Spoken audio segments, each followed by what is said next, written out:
Hey guys, Kristina Nikols with NIgel. NIgel, today was a tough day. It was the first elimination of our young next generation dancers. How is So You Thinking a Dance making that transition a bit easier for them? Well, it's not making anything easier for them. If anything, it's making it more difficult because, of course, this week they were the majority of them were out of the genres that they normally dance in. And I think the hip-hop dancers tonight were actually the best because they were out of their element, and yet they really did far better than a lot of hip-hop dancers that we've had on the show. You know, even Twitch admitted that tonight. And in terms of format, did you guys consider changing the format for the young dancers? Well, the format changes each week, to be honest with you. I mean, this week they were dancing with a colleague. Next week they're back to dancing with their mentor.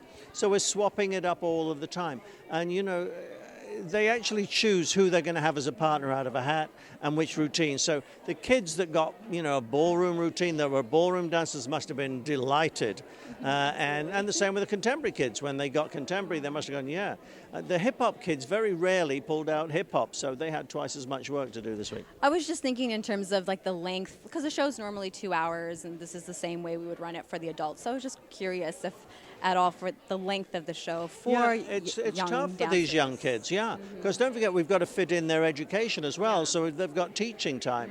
But you know, in truth, if I'm being honest, the All-Stars mightn't like this, but the kids pick up the routines far quicker than the All-Stars do. The All-Stars admitted that last week. Oh, did they? All right, okay. Yeah, they did. So what are you most looking forward to next week?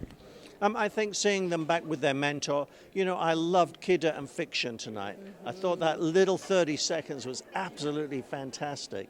And the same with Tate and her partner. You know, it's just, for me, exciting to see a different style of how far we can push a kid and an adult. Because you just get great lifts out of it, you get different things. Otherwise we settle down to a formulaic program, and with this we're not. We're just throwing it around.